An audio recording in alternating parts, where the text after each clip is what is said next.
Deus, em sua graça, nos deu a permissão e nós voltamos apresentando mais um programa Fé Perfeita. Nossa satisfação, nossa alegria é imensa em saber que temos centenas, dezenas, milhares de pessoas que nos acompanham a cada dia e gostaríamos de colocar à sua disposição nosso e-mail, que você pode ver aí na tela, como também os nossos telefones, o nosso WhatsApp, para que você entre em contato conosco, solicite DVDs, literaturas de estudos bíblicos que enviamos a todos gratuitamente. Será um prazer para nós atendê-lo.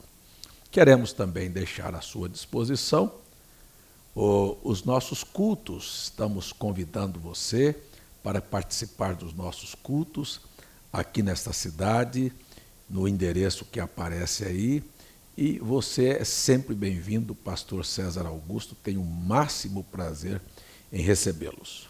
Quero, nesta oportunidade, retomar com você o estudo que estamos fazendo sobre o número 7. E nós estamos vendo que no livro do Apocalipse, no capítulo 1, no verso 20, há um que está caminhando e tem 7 estrelas na sua mão, caminhando entre 7 castiçais de ouro. A interpretação não é minha, não é privada e não cabe nenhum reparo. É do próprio Senhor Jesus que diz: as 7 estrelas que vistes, vamos ver aqui a Bíblia. O mistério das 7 estrelas que viste na minha destra e dos 7 castiçais de ouro. As 7 estrelas são os anjos das 7 igrejas. E os 7 castiçais que viste são as 7 igrejas. Então, as 7 igrejas e 7 anjos. Se você notar, se esta visão e este ensinamento e estas palavras fossem dirigidas apenas ao povo daquelas igrejas, que valor teria para nós? O fato é que Deus escolheu aquelas 7 igrejas porque elas possuíam características no desenrolar dos séculos e dos anos, estariam perfeitamente ajustadas com a condição da sociedade, do mundo em que as pessoas viveriam. Por exemplo, a igreja de Éfeso. Aqui está uma igreja, a primeira destas 7 igrejas, e ela tem um anjo. Ou seja, então, para cada período de tempo, Deus tem um povo, igreja quer dizer os chamados para fora, e um anjo, ou seja, a palavra anjo quer dizer um mensageiro. Então, houve um mensageiro para o período em que a igreja de nosso Senhor Jesus Cristo começou.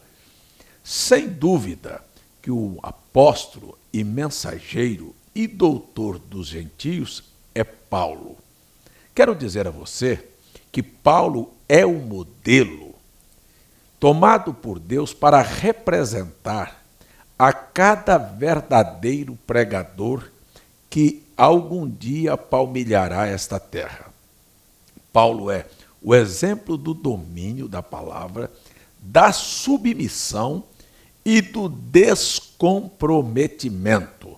Nunca se envolveu nem com aqueles que eram apóstolos antes dele, não se vendeu em nenhuma circunstância, morreu e deixou um testemunho, terminando a sua jornada com os irmãos da igreja de Éfeso, capítulo 20 do livro de Atos. Disse: nunca deixei de vos anunciar todo o conselho de Deus, e por isto protesto que estou livre do vosso sangue. Esta foi a postura de um homem de Deus. Disse: nunca cobicei o vosso ouro ou a vossa prata, minhas mãos me serviram para que eu pudesse ganhar o meu mantimento. Este homem é um homem de vida exemplar.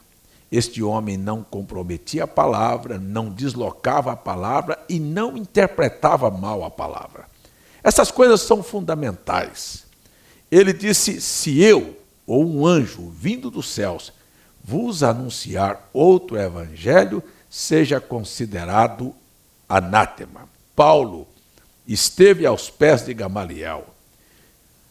Trabalhou ao lado dos sacerdotes, mas quando ele teve uma visão celestial, ele abandonou o sacerdócio, ele abandonou todo o ensinamento do mestre Gamaliel e considerou, na sua carta escrita aos Gálatas, como esterco, como fezes, para que pudesse ganhar a Cristo. Abandonou a teologia, abandonou o conceito filosófico, teológico que ele houvera aprendido, para ficar com a revelação de Jesus Cristo, e por ela ele se manteve fiel, dizendo: o evangelho, irmãos, que eu aprendi não foi segundo a homens, mas aprendi por revelação de Jesus Cristo. O que nós temos hoje, nos nossos dias, é que as pessoas, eles não têm nada de revelação de Jesus Cristo e se enfiam em quatro paredes de um seminário para aprender de outros homens que nada aprenderam de Deus,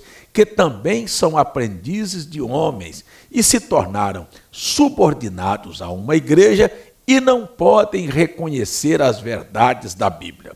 Por exemplo, deixa eu lhe dar um exemplo de comprometimento. Um irmão assistindo-nos através de um programa de rádio, eu desafiei a qualquer pessoa a me mostrar na Bíblia onde um crente houvera sido batizado usando as palavras Pai, Filho e Espírito Santo.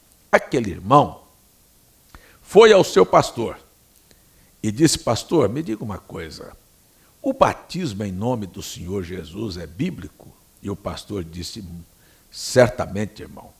Batismo em nome do Senhor Jesus é como a igreja principiou lá em Pentecostes. E aí então aquele irmão pergunta: e por que é que a nossa igreja não pratica este ensinamento? Sabe qual foi a resposta? A resposta foi desta maneira, disse: porque nossa tradição. Eu queria só parar para perguntar. Nossa tradição, a tradição da nossa igreja há quase 500 anos, pratica esta forma batismal. Eu queria perguntar: o que vale mais, a tradição ou a palavra de Deus?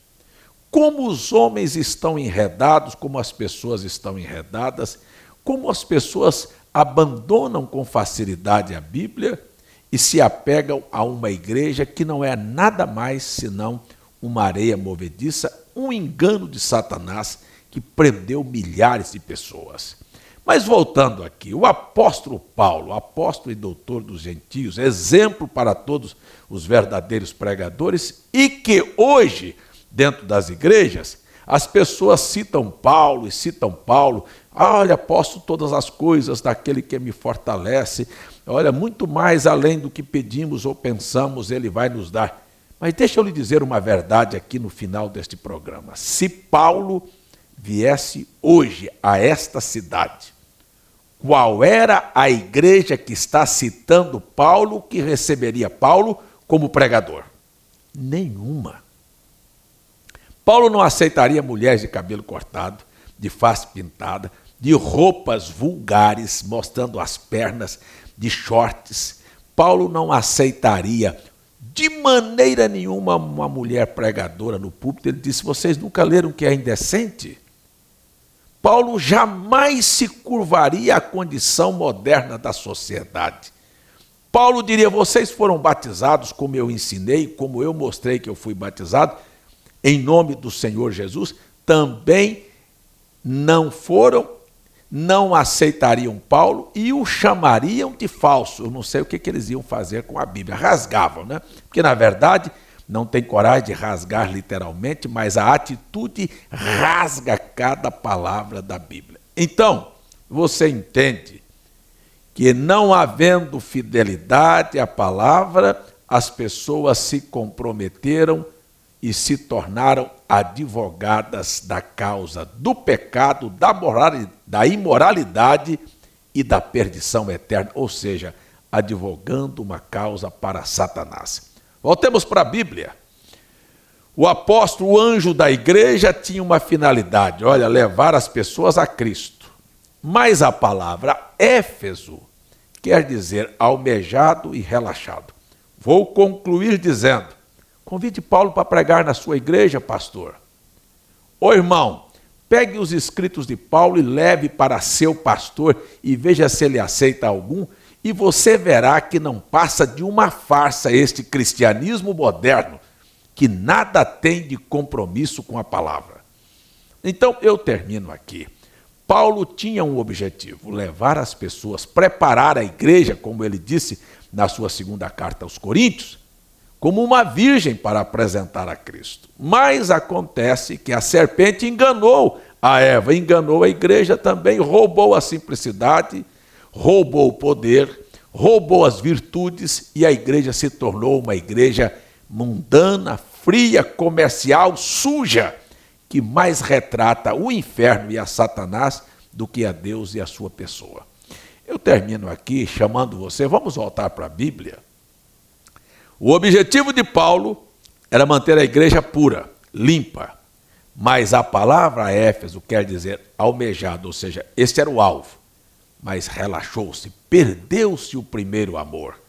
E aí então estamos vendo a tristeza em que as pessoas estão metidas nesta hora, carregando a Bíblia e pisando por cima daquilo que está escrito. Eu tenho que terminar porque meu tempo acabou, mas convido você para ser sincero, deixar de cera e voltar para a Bíblia. Oremos. Deus Pai, no nome de Jesus, que estas palavras possam servir para abrir o entendimento das pessoas para o que é verdadeiro. Ajuda a cada um em suas necessidades físicas, domésticas, espirituais, materiais, mas sobretudo, salva a alma do povo, Senhor. No nome de Jesus. Amém. Programa Fé Perfeita.